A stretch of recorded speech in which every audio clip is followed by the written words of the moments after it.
नमस्कार प्यारे दोस्तों। देखिए, क्षेत्रफल और आयतन की क्लास को आगे बढ़ाते हुए आज मैं आपको वृत्त पढ़ाने जा रहा हूँ। सर्किल जो है ये बहुत बड़ा टॉपिक है, बहुत इंपॉर्टेंट भी है, जैसा आप सबको पता होगा। इसके सभी तरह के अध्ययन मैं आप लोगों को करवाऊंगा और ये परीक्षा की दृष्टि से बहुत बहुत महत्वपूर्ण टॉपिक है। तो इसकी कुछ क्लासेस ज़्यादा आएंगी। तो पहली 2 क्लासेस में मैं आपको वृत्त के कंसेप्ट समझाऊंगा और फिर संभवतः 2 क्लास में इसके प्रश्न करवाऊंगा। ठीक है, तो आज की क्लास में वृत्त पढ़ना शुरू करते हैं। आप अपनी कॉपी और पेन साथ रखें, सारे अच्छे कंसेप्ट नोट करें। ठीक है, पहले मैं आप लोगों को वृत्त के बारे में कुछ तथ्य बता देता हूं।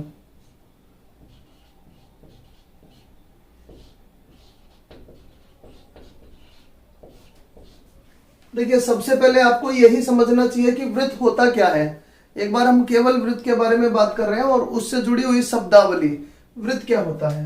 देखिए, समतल में किसी एक बिंदु से निश्चित दूरी पर स्थित बिंदु हो, जैसे इससे कोई भी दूरी पर स्थित बिंदु हो, तो उन बिंदुओं का बिंदु पथ जो होता है वो वृत्त कहलाता है। ठीक है, जैसा मैंने कहा, देखो मैं दोबारा समझा देता हूं कि समतल पर कोई बिंदु से समान दूरी पर जो भी बिंदु होंगे, उन सब बिंदुओं का बिंदु पथ जो है वो वृत्त कहलाता है। ये जो निश्चित दूरी है, वृत्त से जुड़े हुए सामान्य शब्दावली आप समझ लीजिए। ये जो निश्चित दूरी है, ये जो सर्टेन डिस्टेंस है, इसको हम लोग आर बताते हैं और त्रिज्या माना करते हैं। इसको हम लोग त्रिज्या कहते हैं। ठीक है, और ये जो बिंदु पथ की आप बात कर रहे थे, इसको हम लोग परिधि बोलते हैं। परिधि बोलते हैं।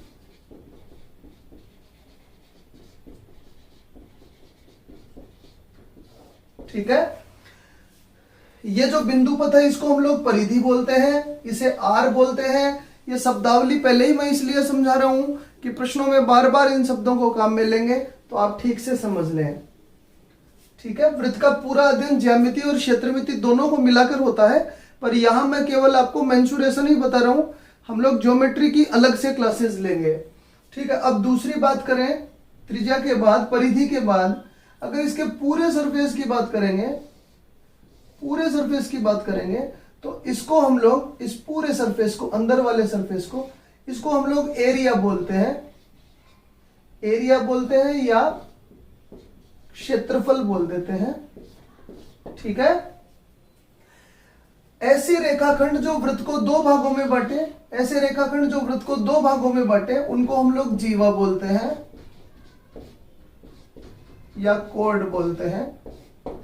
और ऐसी जीवा जो वृत्त को 2 बराबर भागों में बांट दे, ऐसी जीवा जो वृत्त को 2 बराबर भागों में बांट दे, ऐसी जीवा जो वृत्त के केंद्र से होकर गुजरे, उसको हम लोग व्यास बोलते हैं।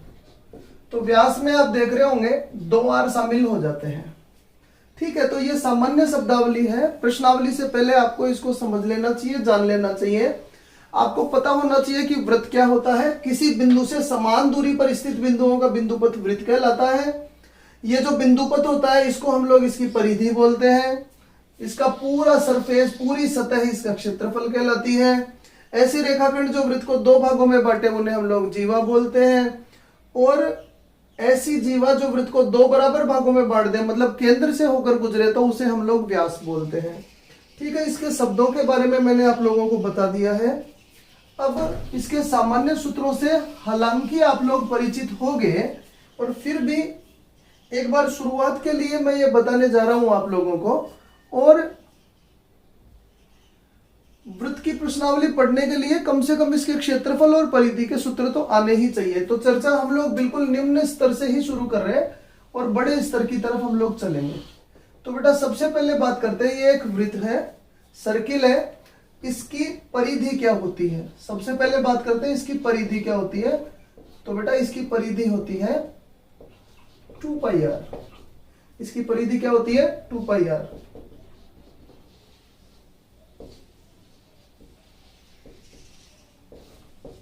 इसकी परिधि होती है 2 पाई आर। अब यहां आर तो मैंने आप लोगों को बता ही दिया था कि इसकी त्रिज्या जो होती है उसको आर बोलते हैं, और पाई जो है उसके बराबर में आप 22/7 लिखते चलेंगे। ठीक है, तो परिधि के बारे में मैंने बताया, इसकी परिधि होती है 2 पाई आर। ऐसे ही इसका क्षेत्रफल होता है ऐसे ही इसके क्षेत्रफल की बात करना चाहेंगे तो बेटा वृत्त का क्षेत्रफल होता है पाई आर स्क्वायर। वृत्त का क्षेत्रफल क्या होता है? पाई आर स्क्वायर। अब हम लोग वृत्त की बात कर रहे हैं तो इसके साथ साथ ही सेमी सर्किल की भी बात कर लेते हैं। अर्धवृत्त, अर्धवृत्त जो होता है देखिएगा, वृत्त का आधा भाग, वृत्त का आधा भाग जो होता है उसका जब आप क्षेत्रफल निकालेंगे, क्षेत्रफल निकालेंगे तो आप बोलेंगे कि पूरे वृत्त का क्षेत्रफल तो होता है पाई आर स्क्वायर, तो अर्धवृत्त का क्षेत्रफल हो जाएगा पाई आर स्क्वायर बाई 2, उसका आधा। पाई आर स्क्वायर में 2 का भाग दे देंगे तो अर्धवृत्त का क्षेत्रफल हो जाएगा। और ऐसे ही जब आप इसकी परिधि निकालेंगे, जब आप इसकी परिधि निकालेंगे तो जरूर ध्यान देना, जरूर ध्यान देना क्या बोलना चाह रहा हूं मैं। जब आप इसकी परिधि निकालेंगे तो उस परिधि का आधा करेंगे, 2 पाई आर का जब आधा करेंगे तो मैं आपको यह बताना चाह रहा हूं कि पूरे वृत्त की परिधि होती अगर तो वो 2 पाई आर होती, तो अगर उसका आधा कर लेंगे, 2 का भाग दे लेंगे तो पाई आर होगी। तो ये जो पाई आर होगी वो तो यही हुई, बस पाई आर बस यही तो हुई। और एक सेमी सर्किल में तो एक व्यास और शामिल होता है, तो पाई आर के बाद इसमें एक आर ये और एक आर ये और जोड़ी जाएगी तो पाई आर प्लस 2 आर। ठीक है, ये अर्धवृत्त की परिधि होती है, जरूर ध्यान रखें। क्षेत्रफल तो भले ही पूरे वृत्त के क्षेत्रफल का आधा करेंगे तो आधे वृत्त का क्षेत्रफल मिल जाएगा, लेकिन परिधि आप याद रखिए पाई आर प्लस 2 आर आप लोगों को करना पड़ेगा अर्धवृत्त के लिए। ठीक है, तो 4 सूत्र मैंने आप लोगों को बता दिए हैं। एक बार मैं एक साथ लिखकर एक बार आपके सामने रख देता हूं ये, और उसके बाद हम लोग इसके मूल अध्ययन की तरफ चलेंगे। ठीक है, तो मैंने आपको बता दिया है कि क्षेत्रफल पाई आर स्क्वायर होता है, एरिया, और ऐसे ही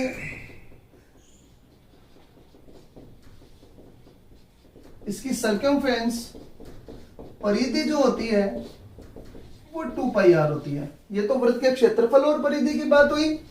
और अर्धवृत्त की बात करेंगे तो क्षेत्रफल तो उसका आधा होता है पाई आर स्क्वायर बाई 2, और जो परिधि होती है वो होती है पाई आर प्लस 2 आर। एक छोटी सी बात मैं और कहना चाहता हूं, अगर मैं बोलूं अर्धवृत्त की परिधि और अगर मैं बोलूं वृत्त की अर्ध परिधि, तो इन दोनों में बहुत फर्क है। और हिंदी मीडियम के विद्यार्थी जो है वो सामान्यतः कंफ्यूज हो जाते हैं इसमें। जब बोला जाए अर्धवृत्त की परिधि तो इसका मतलब हो गया अर्धवृत्त की परिधि, और अर्धवृत्त की परिधि ये पूरी हो गई। और जब आपको बोला जाए वृत्त की अर्ध परिधि तो इसका मतलब हो गया यहां से यहां तक, बस अर्ध परिधि। तो अर्धवृत्त की परिधि तो आप बोलेंगे पाई आर प्लस 2 आर है, पर वृत्त की अर्ध परिधि आप बोलेंगे पाई आर है। ठीक है, जरूर समझ लेना मैंने क्या बोला। ठीक है, तो इसके सामान्य सूत्र मैंने आपके सामने रख दिए हैं। अब मैं आप लोगों को इसके प्रमुख तथ्यों की तरफ लेकर चलता हूं। तो आइए अब इसके दूसरे तथ्य के बारे में हम लोग बात करते हैं। वृत्त का पहला पॉइंट हम लोग लेकर चल रहे हैं, पहला पॉइंट हम लोग लेकर चल रहे हैं सेक्टर। सेक्टर क्या होते हैं? ये सेक्टर होता है त्रिज्याखंड। त्रिज्याखंड मैं बिल्कुल आराम से समझाऊंगा, पर याद रखिए कि वृत्त का सबसे महत्वपूर्ण भाग आप लोग पढ़ेंगे, इससे जुड़े हुए कैसे कैसे प्रश्न बनेंगे इसी कंसेप्ट में मैं सारे रखूंगा। पर वृत्त की हम लोग 2 क्लास लेंगे, अब बहुत ज्यादा वृत्त में पढ़ना है। उसका पहला पॉइंट हम लोग पढ़ रहे हैं सेक्टर, त्रिज्याखंड। क्या होता है सेक्टर? सुनिए, जब किसी वृत्त में आप 2 त्रिज्याएं खींचेंगे, किसी वृत्त में जब आप 2 त्रिज्याएं खींचेंगे, तो ये लीजिए मैंने 2 त्रिज्याएं खींच दी। जब किसी वृत्त में आप 2 त्रिज्याएं खींचेंगे तो ये दोनों त्रिज्या मिलकर वृत्त को 2 भागों में बांट देंगी। तो ये जो छोटे वाला भाग होगा, ये जो मैं दर्शा रहा हूं यहां रेड से, ये छोटे वाला भाग होगा, इसको हम लोग बोलते हैं लघु त्रिज्याखंड। लघु त्रिज्याखंड, ठीक है। और ये जो बड़े वाला भाग होता है इसको हम लोग बोलते हैं दीर्घ त्रिज्याखंड, या फिर माइनर सेक्टर या मेजर सेक्टर बोल देते हैं। ठीक है, अब आप आराम से मेरी बातें सुनना। अभी तो मैंने आपको ये बताया है त्रिज्याखंड क्या होता है। अब इसके बारे में अगर चर्चाएं की जाए, लघु त्रिज्याखंड और दीर्घ त्रिज्याखंड के बारे में चर्चा की जाए, तो पहले इसकी शब्दावली समझ लेना जरूरी है।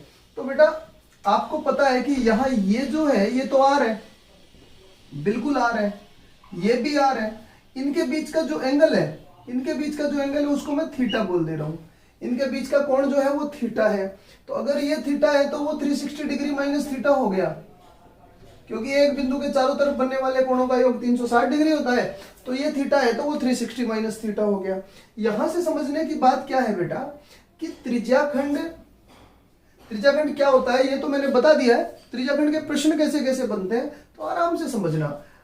त्रिज्याओं द्वारा वृत्त को दो भागों में बांट दिया जाता है, दो त्रिज्याएं वृत्त को दो भागों में बांट देती है। छोटे भाग को लघु त्रिज्याखंड और बड़े भाग को दीर्घ त्रिज्याखंड कहते हैं। तो क्या यहां देखकर आपको ऐसे नहीं लग रहा क्या कि ये लघु त्रिज्याखंड जो है ये इस पूरे वृत्त का ही एक हिस्सा है, या फिर ये दीर्घ त्रिज्याखंड है ये भी वृत्त का एक हिस्सा है? देखिए रटिए मत, इसको समझिए पहले, और उसके बाद जब आप इसके सूत्र को देखेंगे, याद करेंगे, तो हमेशा आपकी स्मृति में रहेगा। लेकिन पहले इसकी जानकारी रखिए ये क्या है। तो हिस्सा, ये हिस्सा कितना है जो मैं अभी ये रेड से बता रहा हूं आपको, हम बात करें कि ये हिस्सा है कितना है एक्चुअली। तो इससे निकालने के तीन तरीके होते हैं। ये जो लाइन यहाँ है ये परिधि का जो हिस्सा है इसको हम चाप की लंबाई बोलते हैं, एल से हम लोग दर्शाएंगे और इसको बोलेंगे चाप की लंबाई। ठीक है, तो हिस्से निकालने के तीन रास्ते होते हैं। पहला रास्ता तो ये होता है कि अगर मैं थीटा बाई 360 कर दूंगा तो मुझे पता लग जाएगा कि ये हिस्सा कितना है। मान लीजिए दोनों त्रिज्याओं के बीच में यहां 60 डिग्री का कोण बन रहा है, तो जब मैं लिखूंगा 60 बटा 360 तो मुझे पता लगेगा कि ये 1/6वां हिस्सा है। तो इससे ये पता लग जाता है कि ये थीटा बाई 360 करने से ये पता लग जाता है कि ये हिस्सा कितना है। या फिर आप L बाई 2πr कर सकते हैं। तो बेटा ये L जो है ये किसका हिस्सा है? चाप की लंबाई जो है वो किसका हिस्सा है? पूरी परिधि का है। तो थीटा तो किसका हिस्सा है? 360 का है। L किसका हिस्सा है? पूरी परिधि का है। और क्षेत्रफल किसका हिस्सा है? पाई आर स्क्वायर का है। इसका क्षेत्रफल जो आएगा वो तो पाई आर स्क्वायर का हिस्सा होगा, इसकी चाप की लंबाई जो आएगी वो परिधि का हिस्सा होगा, और जो थीटा है ये 360 का हिस्सा होगा, और ये सारे बराबर होते हैं। मैं वापस कहना चाहता हूं कि अगर ये 60 डिग्री का एंगल है तो हमें पता लग गया 60 बाई 360 इज 1/6, 1/6वां भाग हो गया। 1/6वां भाग अगर कोण है तो फिर चाप की लंबाई भी परिधि का 1/6वां भाग ही होगी, और क्षेत्रफल भी पूरे वृत्त के क्षेत्रफल का 1/6वां भाग ही होगा। समझाना क्या चाहता हूं कि त्रिज्याखंड का क्षेत्रफल यदि निकालना, इसके सूत्रों पर बातचीत कर रहे हैं कि इसका क्षेत्रफल अगर निकालना है बेटा जी, तो आप एक काम कर सकते हैं कि पूरे वृत्त का क्षेत्रफल निकाल लीजिए, पाई आर स्क्वायर, इससे तो पूरे वृत्त का क्षेत्रफल आ गया। और फिर आप इसको हिस्सा निकालने के ये फॉर्मूलाज होते हैं, तो हिस्सा निकालने के लिए अगर इसको थीटा बाई 360 से गुणा कर देंगे तो फिर आपको त्रिज्याखंड का क्षेत्रफल मिल जाएगा। तो हम क्या करें, पूरे वृत्त का क्षेत्रफल और फिर उसको थीटा बाई 360 से गुणा कर रहे हैं, तो इससे हम लोगों को पता लग जाएगा कि ये हिस्सा कितना है। जैसे मैंने कहा पाई आर स्क्वायर करेंगे तो पूरे वृत्त का क्षेत्रफल आ जाएगा। फिर ये एंगल आपको 60 डिग्री दे रखा है, तो 60 बाई 360 तो आपको पता लग जाएगा छठा भाग, तो पूरे वृत्त का क्षेत्रफल और बटा छठा भाग 1/6, तो इसका क्षेत्रफल निकल आएगा। समझ रहे? और अगर आपको दीर्घ त्रिज्याखंड का निकालना हो तो फिर ये एंगल ऊपर रख देना, इससे पाई आर स्क्वायर से पूरे वृत्त का आ जाएगा, छठा भाग ये हो गया तो 5/6वां भाग ये हो गया। तो वही थीटा बाई 360 करना है, छोटे भाग के लिए थीटा और बड़े भाग के लिए 360 माइनस थीटा वहां रख दीजिएगा। ठीक है, अब एक बात करें कि थीटा न दिया गया हो, थीटा न दिया गया हो तो फिर आप दूसरी चीज भी रख सकते हैं। तो एक सूत्र तो मैंने बता दिया है, ठीक है। अब दूसरी बात हम लोग कर रहे हैं क्षेत्रफल के बारे में ही, कि पूरे वृत्त का क्षेत्रफल तो पाई आर स्क्वायर होगा। अब अगर इसके बराबर में इसको अगर मैं हिस्सा निकालने के लिए L बाई 2πr से गुणा कर दूं, ये भी तो हिस्सा निकालने का सूत्र होता है, तो L बाई 2πr से अगर मैं इसको गुणा कर दूंगा तो क्या पाई से पाई खत्म हो गया, क्या एक आर से एक आर खत्म हो गया, तो या ये सूत्र में L into R is LR by 2 ये भी कह सकता हूं क्या। तो जब आपके पास कोण नहीं हो तो क्षेत्रफल का एक सूत्र आप और बोल सकते हैं, और वो सूत्र क्या हो गया बताइए, 1/2 LR, मतलब चाप की लंबाई और त्रिज्या दोनों को गुणा करके यदि आप उसका आधा कर दोगे तो भी आपके पास इसका एरिया आ जाएगा। ठीक है, तो दो सूत्र मैंने बता दिए, क्षेत्रफल का बता दिया और 1/2 LR बता दिया। अब बात करें कि कभी चाप की लंबाई निकालनी पड़े तो सर, मान लीजिए कि कभी चाप की लंबाई हम लोगों को निकालनी है, तो आप यहां बता देता हूं मैं, चाप की लंबाई, तो चाप की लंबाई क्या होगी, चाप की लंबाई जो है वो परिधि का हिस्सा है, तो पहले बेटा पूरी परिधि निकाल लीजिए 2πr, इससे तो पूरी परिधि आ जाएगी, और फिर हिस्सा निकालना तो मैंने पहले ही बता दिया कि θ/360 हो जाएगा। तो इससे आप इस चाप की लंबाई भी बता सकते हैं। तो विभिन्न तरह के प्रश्न आप लोगों को पूछे जा सकते हैं और बड़े आराम से यहां से जवाब दिया जा सकता है। मैं वापस कहूंगा कि सेक्टर के जो सूत्र हैं बेटा, इनको याद करने से ज्यादा इनको समझना आना चाहिए कि कैसे लिखा जाता है। फिर प्रश्न अगर कहीं भी घूम फिर कर भी आया तो भी आप लोग बिल्कुल आराम से उसको कर सक रहे होंगे। एक बार मैं दोबारा बोल देता हूं कि इस सेक्टर में मैंने आपको 3 सूत्र बताए हैं, तो समझा तो मैंने दिया कहां से आए। तो एक तो मैंने बताया आपको क्षेत्रफल का सूत्र, ठीक है, तो क्षेत्रफल के 2 सूत्र मैंने दिए।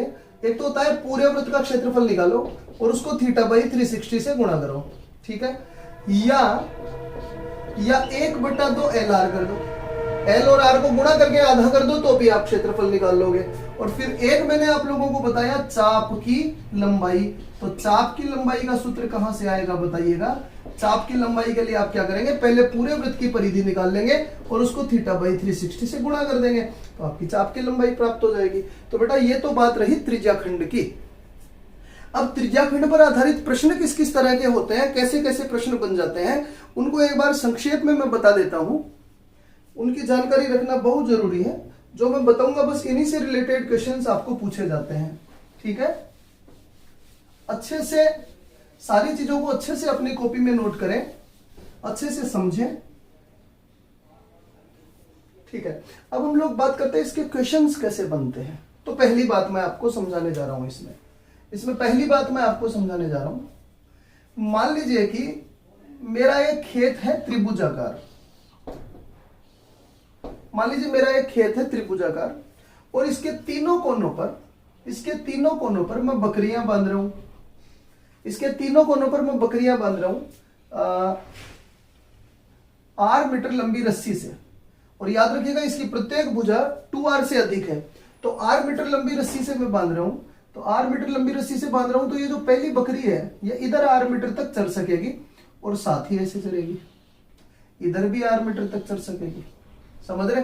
ये जो दूसरी बकरी है ये यहां भी 8 मीटर तक चल सकेगी और यहां भी 8 मीटर तक चल सकेगी, और ये तीसरी जो बकरी है ये यहां 8 मीटर तक चल सकेगी और यहां 8 मीटर तक चल सकेगी। तो मैं आपको जो समझाना चाह रहा हूं, देखिएगा, किसी त्रिभुज में बने हुए 3 सेक्टर आपको दिखाई दे रहे हैं। क्या ये पहला सेक्टर है, ध्यान से देखिएगा, क्या ये आपको पहला सेक्टर नजर आ रहा है, बिल्कुल है। ये दूसरा सेक्टर रहा और ये तीसरा सेक्टर रहा। तो अब मैं आपसे पूछूं कि ये तीनों बकरियां कितने हिस्से में घास चर सकेंगी, तो फिर आप लोग क्या बोलेंगे, आप बोलेंगे कि सर इन तीनों सेक्टर्स का एरिया निकाल लीजिए। तो बेटा इस सेक्टर का एरिया क्या होगा बताइए, समान त्रिज्या होनी चाहिए, देखिए सब में समान त्रिज्या है, ध्यान रखना है ना।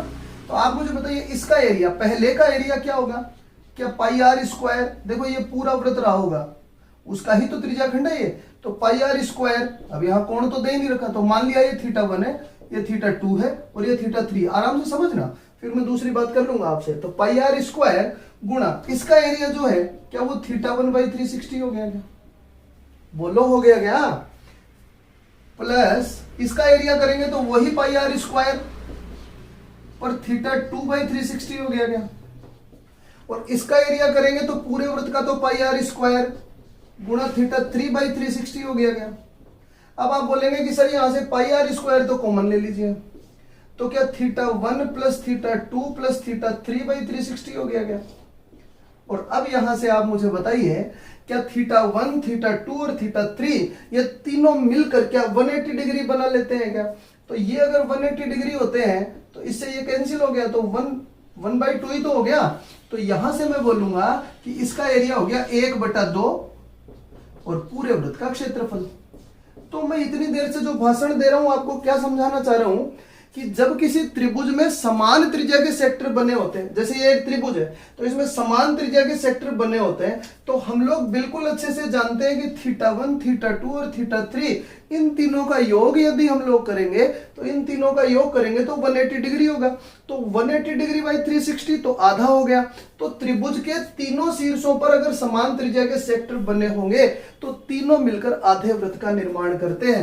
भाई ये तीनों 180 डिग्री होंगे ना, तो आप रटने की कोई बात नहीं है, आप बोलेंगे पूरे वृत्त का क्षेत्रफल निकालेंगे और फिर थीटा हो गया 180 डिग्री तो बाई 360 करेंगे, ये सब 180 डिग्री हो जाएगा ना, तो 1/2 आ गया। तो मैं सारी बातों से एक बात आपको समझाना चाह रहा हूं, केवल एक तथ्य बताना चाह रहा हूं, दोबारा दोहरा देता हूं कि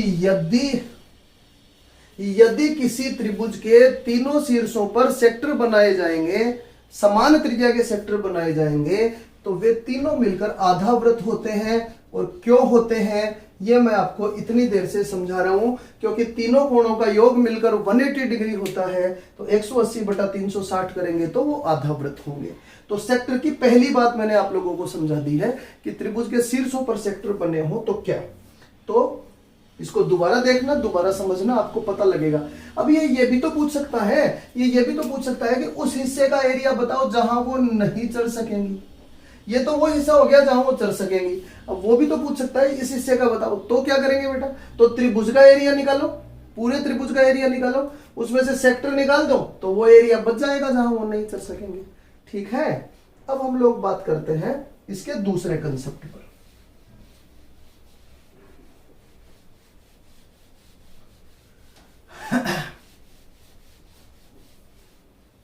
अब हम लोग बात करते हैं इसके दूसरे कंसेप्ट पर। ध्यान से सुनिए, दूसरा कंसेप्ट मैं बोल रहा हूं कि अगर यही बकरियां किसी चतुर्भुज या आयत या वर्ग या किसी भी तरह के चतुर्भुज के शीर्षों पर बांधी जाएं, तो क्या ये इतनी दूर में घास चरेगी क्या, वही आर और वही आर, और क्या ये वाली यहां चरेगी क्या। आयत ले रहे हैं हम, ये आर हो गया, ये आर हो गया, और ये आर और ये आर हो गया। तो यहां मैं आपको क्या समझाना चाह रहा हूं कि इतनी दूर में ये घास चर सकेगी ये बकरी, ये वाली इतनी दूर में चर सकेगी। तो समझने की बात क्या है कि क्या ये 4 सेक्टर बन रहे हैं क्या यहां, और इन चारों सेक्टर में अगर मैं इसको θ1 बोलूं, इसको θ2 बोलूं, इसको θ3 बोलूं और इसको θ4 बोलूं, तो मैं जानता हूं कि इन चारों का योग 360 होगा। इन चारों का योग 360 होगा या नहीं होगा, बिल्कुल होगा। त्रिभुज में जो तीनों सेक्टर बनेंगे वो 180 डिग्री योग करेंगे तो आधा वृत्त बनाएंगे। चतुर्भुज में करेंगे तो 360 डिग्री करेंगे, 360/360 तो पूरा वृत्त बनाएंगे। इसमें सबसे जरूरी शर्त यह है कि त्रिज्या समान होनी चाहिए, बस त्रिज्या समान होनी चाहिए। अगर त्रिज्या समान हुई तो सर फिर अलग अलग सेक्टर का, इसका अलग से, इसका अलग से, इसका अलग से, यूं आपको निकालना पड़ेगा।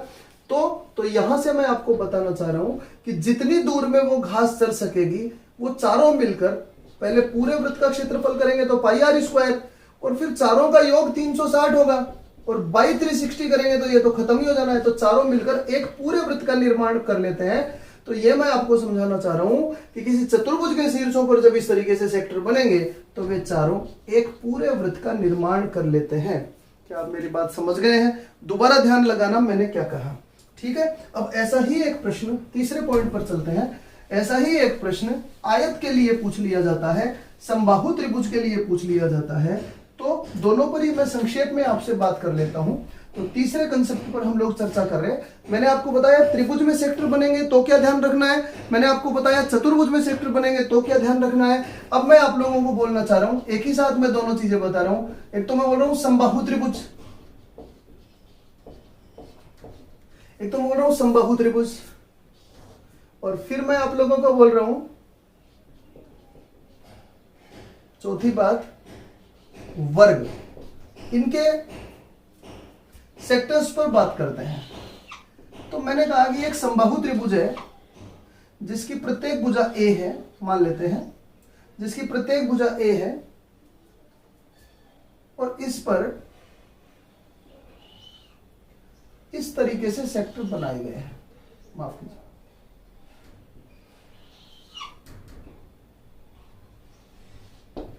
इस तरीके से ये सेक्टर्स बनाए गए हैं। मान लेते हैं ये आर है, ये आर है, तो ये 2r हो गया। इस तरीके से सेक्टर्स बनाए गए हैं। तो आपसे पूछ सकता है कि इनका एरिया बताइए, इसका एरिया बताइए, इसका एरिया बताइए। क्या आपसे ऐसे नहीं पूछ सकता? बिल्कुल आपसे ऐसे पूछा जा सकता है। क्या मेरी बात समझ रहे हैं आप? तो आप क्या करेंगे, पहले समबाहु त्रिभुज का एरिया निकालेंगे। तो समबाहु त्रिभुज का एरिया क्या होता है बेटा? समबाहु त्रिभुज का एरिया क्या होगा? समबाहु त्रिभुज का एरिया होता है √3/4 और भुजा स्क्वायर। भुजा कितनी है? 2r है ना, और माइनस फिर उसमें से ये तीनों सेक्टर निकाल देंगे। तो ये मैं आप लोगों से पहले ही बात कर चुका कि πr square 1/2 πr square. 1/2 πr square क्यों? कि त्रिभुज के तीनों सेक्टर मिलकर आधावृत्त बनाएंगे। तो √3/4 2r स्क्वायर में से अगर मैं 1/2 πr स्क्वायर घटा दूंगा तो ये एरिया बच जाएगा आपके पास। ठीक है, अब इसमें कॉमन लेकर इसको थोड़ा और आगे आप हल कर सकते हैं। ठीक है, कर सकेंगे कुछ। अब हम लोग बात करते हैं वर्ग में। तो वर्ग में बेटा जब ये निकालना हो, वर्ग में जब ये निकालना हो तो आप क्या करेंगे? इसमें मैंने r और 2r भुजाएं मानी है, और जरूरी नहीं है कि ये और कोई भुजा नहीं हो सकती। जैसे मैं ये बोलना चाह रहा हूं कि मान लो ये a हो, बड़ी हो, तो ये दोनों छुएंगे नहीं बस आपस में। तो यहाँ क्या हो जाएगा? √3/4 a स्क्वायर और -1/2 πr स्क्वायर। ये तीनों मिलकर तो आधावृत्त ही बनाएंगे।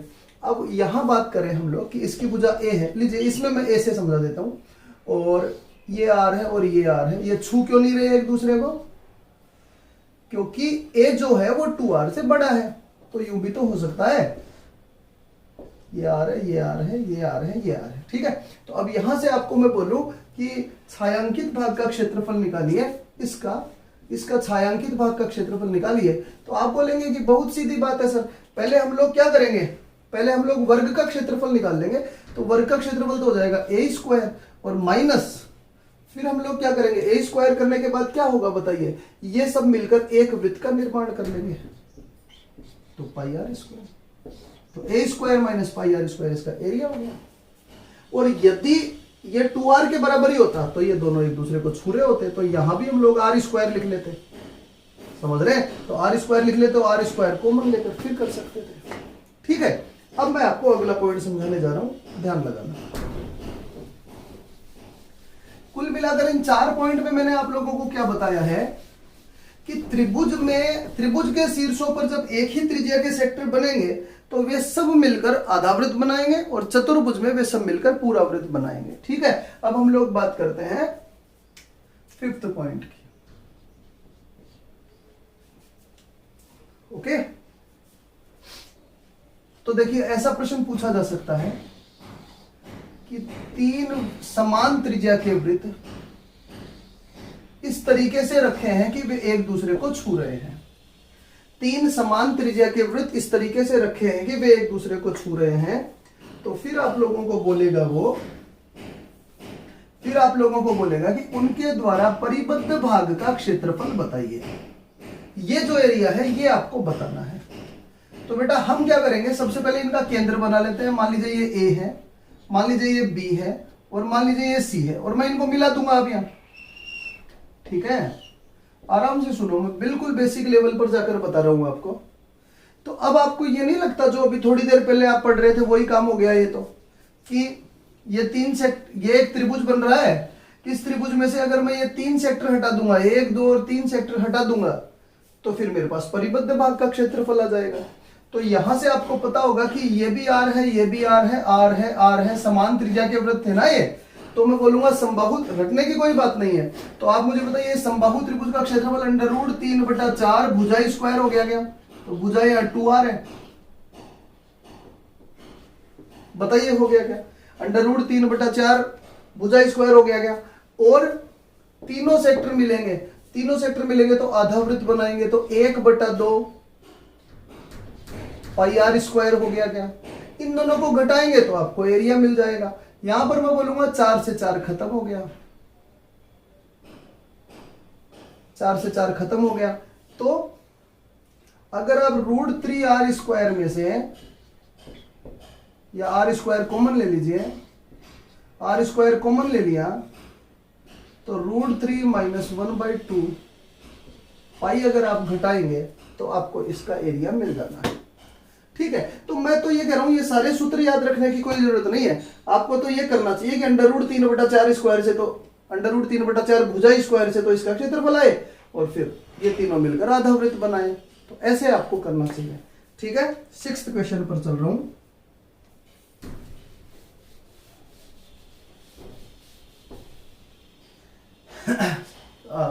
आगे की क्लास में मैं इससे जुड़े हुए प्रश्न भी आप लोगों को करवाऊंगा। एक बार मैं थोड़ा अनुभव देना चाहता हूं हर तरह के प्रश्न का। तो 6th क्वेश्चन पर चल रहा हूं। तो अगर 4 वृत्त इस तरीके से रखे होते, मैं बोलूं अगर 4 वृत्त ऐसे रखे हैं जो एक दूसरे को छू रहे हैं, तो फिर आप इस छायांकित भाग का एरिया कैसे निकालेंगे? समान त्रिज्या के। ठीक है, तो आप क्या करेंगे, सबसे पहले इसके केंद्र बनाएंगे, ठीक है, और इनको मिला देंगे। तो ये आर है, ये आर है, R R R R R और आर। ओके, अब आप मुझे बताइए इस छायांकित भाग का क्षेत्रफल निकालना क्या आसान है? क्या बिल्कुल आसान है। पहले आप इस वर्ग का क्षेत्रफल निकाल लीजिए। इस वर्ग का क्षेत्रफल क्या होगा बताइए? इसकी भुजा 2r है ना, तो इस वर्ग का क्षेत्रफल हो गया 4r स्क्वायर। 4r स्क्वायर ही तो होगा, भुजा स्क्वायर। और फिर उसमें से ये 1, ये 2, ये 3 और ये 4, ये चारों सेक्टर घटा दीजिए। तो बेटा मैंने थोड़ी देर पहले ही आपको बता दिया कि चतुर्भुज में बनने वाले चारों सेक्टर मिलकर एक वृत्त का निर्माण कर लेते हैं। तो इसमें से πr स्क्वायर घटा दीजिए, πr स्क्वायर घटा दीजिए। तो यहां से आपका उत्तर आ गया कि r स्क्वायर तो कॉमन ले लिया, 4 - π। आप ऐसा कर सकते हैं। तो मैं वापस कह रहा हूं, जिस दिन आवश्यकता होगी आपको सीधा यह सूत्र याद नहीं होगा, पर आपको यह बहुत अच्छे से याद रह सकता है कि इसका क्षेत्रफल निकाला और उसमें से सेक्टर घटा दिया। चतुर्भुज के चारों सेक्टर जो होंगे वो मिलकर पूरा वृत्त बनाएंगे, त्रिभुज के चारों सेक्टर जो होंगे वो मिलकर अर्धवृत्त बनाएंगे। तो ये आपके ध्यान रखने की कुछ चीजें थी। ठीक है, अब इसी में अभी आप त्रिज्याखंडी पढ़ रहे हैं। अब इसी में एक बेल्ट से संबंधित क्वेश्चन आ जाता है कि 3 वृत्तों पर एक बेल्ट लगाया गया। देखिएगा, मैं बताऊंगा कैसे। जैसे 3 समान त्रिज्या के वृत्त रखे हुए हों, 3 समान त्रिज्या के वृत्त रखे हुए हों और उन पर एक बेल्ट लगा दिया जाए। देखो 2 क्वेश्चन बनते हैं यहाँ। एक तो ये बनता है कि वृत्त बना दिया जाए, तो वो तो हम कल की क्लास में बात करेंगे, विविध प्रश्नों में बात करेंगे। बेल्ट लगा दिया जाए वो मैं आपको सेक्टर में ही समझा रहा हूं। तो बेटा ये बेल्ट कैसे लगेगा? देखो रेड से लगा देते हैं हम लोग ये बेल्ट, आपको ठीक से दिखे। तो ये बेल्ट कैसे लगेगा? यहां से यहां तक तो ये सीधी लाइन बनाएगा, यहां से यहां तक ये सीधी लाइन बनाएगा, और यहां से यहां तक भी ये सीधी लाइन बनाएगा, और बाकी बेल्ट इसी पर बिल्कुल चिपका हुआ लगेगा। यूं आप समझ रहे होंगे मैं क्या बोल रहा हूं? बेल्ट लगा देना। ठीक है, आया हुआ प्रश्न है, एग्जाम में आया हुआ प्रश्न है, तो थोड़ा ठीक से समझ लें इसके बारे में। तो यहां से मैं आपको ये बोलना चाह रहा हूं कि इस बेल्ट की लंबाई आपसे पूछी जाएगी। तो बेल्ट की लंबाई कैसे निकालेंगे बेटा? पहले ये एक त्रिभुज बना लेते हैं, आराम से देखना आप, मैं जो समझा रहा हूं। इसको यहां लंब डाल देते हैं, तो ये तो बेटा आयत बन गया। यहां लंब डाल देते हैं, ये एक आयत बन गया, और यहां भी एक लंब डाल देते हैं, तो ये एक आयत बन गया। दोबारा देखना, दोबारा समझना, बिल्कुल अच्छे से आपको पता लग जाएगा, कोई ज्यादा मुश्किल बात नहीं है ये। अच्छा, अब मुझे बताइए, क्या इस त्रिभुज की भुजा ये जो है ये r और ये जो है ये r है क्या? तो ये इसके सामने 2r हो गया क्या? बिल्कुल हो गया। और इस त्रिभुज की भुजा 2r है, तो इसके सामने 2r हो गया क्या? और इसके सामने भी 2r हो गया क्या? तो मैंने इस बेल्ट में से ये लंबाई तो निकाल ली है, आप देख पा रहे होंगे। मैंने इस बेल्ट में से ये लंबाई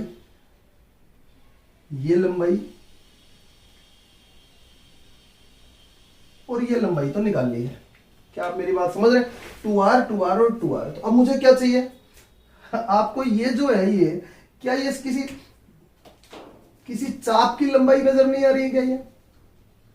ये एक चाप की लंबाई तो हुई, किसी वृत्त के चाप की लंबाई तो हुई है। तो बेटा चाप की लंबाई परिधि का हिस्सा होती है, तो ये कैसे निकले? अगर हमें ये एंगल पता लग जाए तो मैं बोलूंगा इस सेक्टर की चाप की लंबाई है, इस सेक्टर की चाप की लंबाई है और इस सेक्टर की चाप की लंबाई है और सब समान त्रिज्या के हैं। तो बेटा ये तो निकालना बहुत आसान काम है। आप जानते हैं कि ये एंगल 60 डिग्री का होगा, माफ कीजिए 90 डिग्री का होगा। क्यों 90 डिग्री का? क्यों? आयत का है। और ये एंगल 60 डिग्री का होगा क्योंकि त्रिभुज का है। और ये एंगल 90 डिग्री का होगा क्योंकि आयत का है।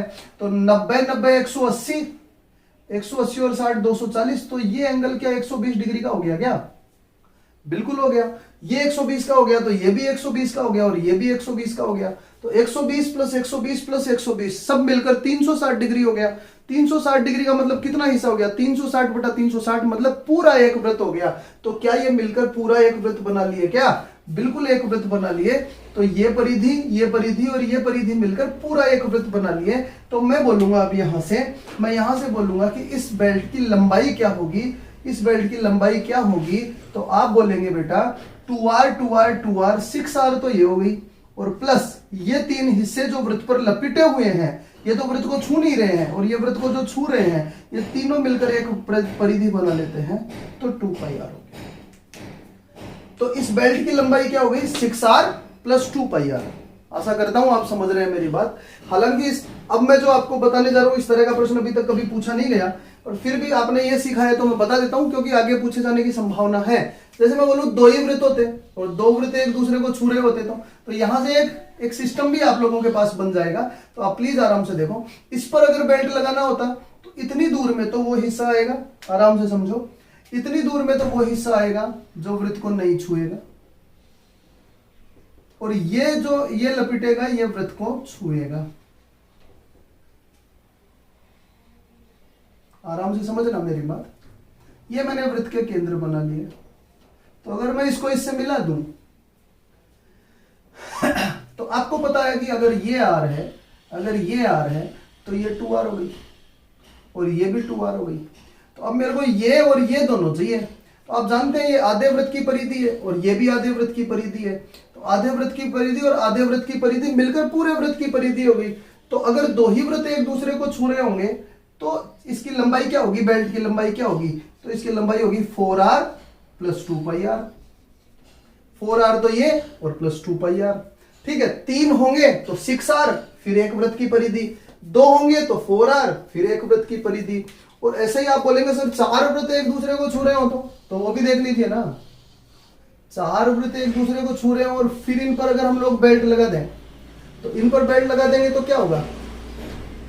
ये यहां बेल्ट वृत्त को नहीं छुएगा, यहां नहीं छुएगा, यहां नहीं और यहां नहीं, और इस पर बेल्ट इसको छुएगा। ठीक है, आप मेरी बात समझ गए होंगे मैंने क्या कहा। यहां बेल्ट इसको छुएगा। तो केंद्र ले लीजिए, यहां ये आयत बन गया, यहां ये आयत बन गया, यहां ये बन गया और यहां ये बन गया। तो बेटा ये r और ये r है तो क्या ये 2r हो गया? क्या बिल्कुल हो गया। क्या ये 2r? बिल्कुल। ये भी 2r बिल्कुल और ये भी 2r बिल्कुल। तो ये सारे तो 2r हो गए। और ये जो एंगल बन रहा है यहाँ, ये आप पता लगाएंगे तो 90 डिग्री 90 डिग्री 90 डिग्री, तो फिर ये भी 90 डिग्री हो गया। तो बेटा 90 डिग्री इसमें, 90 इसमें, 90 इसमें और 90 इसमें, ये निकालने के लिए ध्यान लगाना मेरी बात पर। तो ये सारे मिलकर 360 हो गए। क्या 360 हो गए? तो फिर एक पूरा वृत्त बना लिए होंगे ना। तो एक पूरा वृत्त बना लिए होंगे तो एक वृत्त की परिधि एक्स्ट्रा हो गई। तो 2r, दोबारा दर्शा देता हूं मैं क्या बोलना चाह रहा हूं। 2r तो ये हो गया, 2r ये हो गया, 2r ये है और 2r ये है। तो इतने 2r मिलकर कितने हो गए बताइए? 8r तो ये हो गया बेटा, और प्लस ये चारों हिस्सा मिलाकर वृत्त की एक परिधि हो गई तो 2πr। ठीक है, तो इसलिए मैं कह रहा हूं कि समझकर अगर आप करना चाहोगे तो ज्यादा ठीक से कर पाओगे। दोबारा समझा देता हूं आपको, एक बार ठीक से समझ लेना। अगर 3 वृत्त एक दूसरे को छुए उन पर आप फेन बेल्ट लगाना चाहोगे तो 3 वृत्त छुएंगे तो 6r प्लस वृत्त की परिधि, 2 छुएंगे तो 2r 2r 4r प्लस वृत्त की परिधि, 4 छुएंगे तो 2r 2r 2r 2r तो 8r और फिर वृत्त की परिधि। आशा करता हूं आप समझ गए होंगे ये भी। अभी मैं आपको पहला ही पॉइंट पढ़ा रहा हूं, सेक्टर से कैसे कैसे प्रश्न बनते हैं ये सारे मैं इस क्लास में समझा देता हूं। बड़ा हिस्सा मैंने पहले ले लिया है, छोटे मैं आप लोगों को अगली क्लास में समझाता रहूंगा। ठीक है, अब इस सेक्टर के बाद हम लोग बात करेंगे। अच्छा, सेक्टर में ही एक प्रश्न और आता है घड़ी की सुइयों से संबंधित। ठीक है, तो वो भी आप एक बार जान लेंगे तो थोड़ा ठीक रहेगा। ठीक है,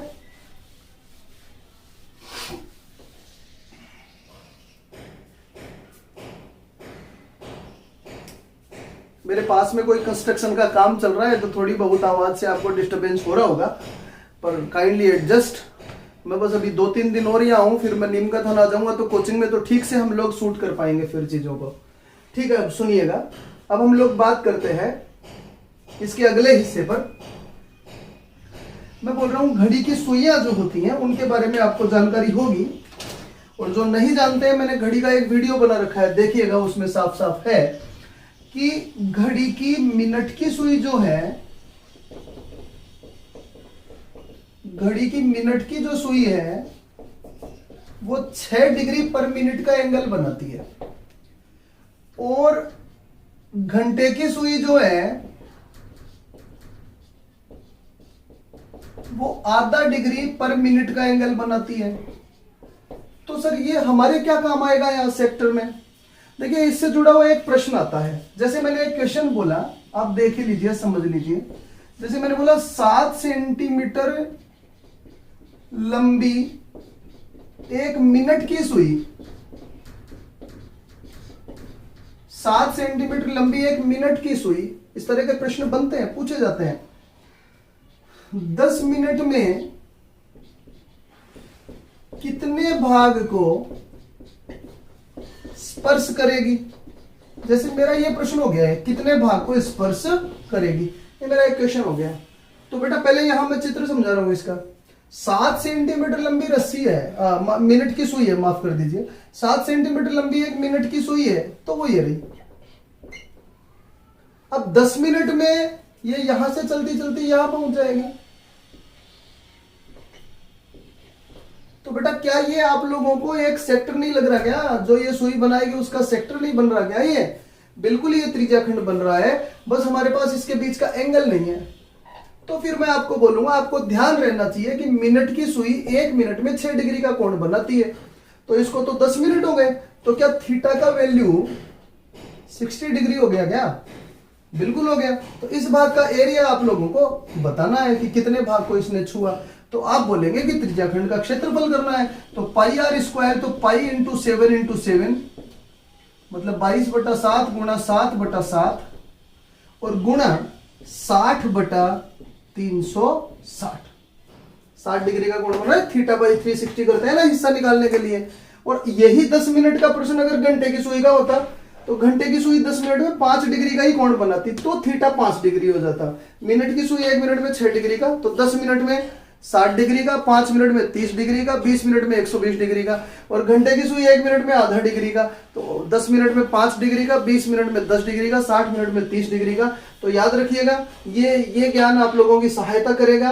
प्रश्न में केवल थीटा नहीं होगा, तो वो थीटा 10 मिनट 6 से गुणा करेंगे तो 60 डिग्री यहां से निकल जाएगा।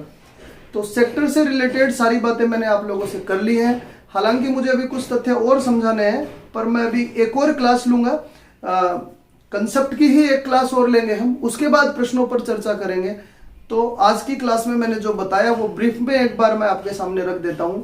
नंबर 1 मैंने आपको बताया कि वृत्त का क्षेत्रफल पाई आर स्क्वायर होता है और परिधि 2 पाई आर होती है। नंबर 2 मैंने आपको बताया कि अर्धवृत्त का क्षेत्रफल पाई आर स्क्वायर बाई 2 होता है और परिधि पाई आर प्लस 2r होती है। अर्धवृत्त की परिधि और वृत्त की अर्ध परिधि में फर्क होता है, क्या होता है वो मैंने पहले समझा दिया।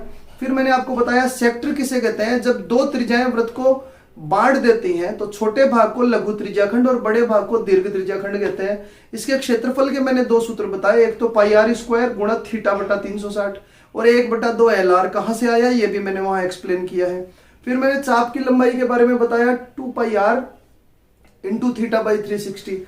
तब मैंने आपको बताया अगर एक त्रिभुज के तीनों शीर्षों पर सेक्टर बने हो तो तीनों मिलकर, अगर त्रिज्याएं समान है तो तीनों मिलकर अर्धवृत्त का निर्माण करते हैं। अगर चतुर्भुज में हो रहे हो तो चारों मिलकर एक पूरे वृत्त का निर्माण करते हैं। ऐसा ही मैंने आप लोगों को फिर आयत में और समबाहु त्रिभुज में बताया। समान प्रश्न थे पर मैंने थोड़ा अलग से बता दिया। 3 वृत्त एक दूसरे को छू रहे हो तो उनके बीच के भाग का एरिया मैंने बता दिया। ऐसे ही इसके बाद हम लोगों ने देखा फैन बेल्ट के बारे में, 3 वृत्त छू रहे हो, 2 छू रहे हो या 4 छू रहे हो तो उसके बारे में बताया। और अब मैंने सुइयों के बारे में आप लोगों को बता दिया है। तो वृत्त की एक क्लास में आपको बता चुका हूं, एक पॉइंट बता चुका हूं। इसके आगे की बात मैं आपसे अगली क्लास में करता हूं। Thank you.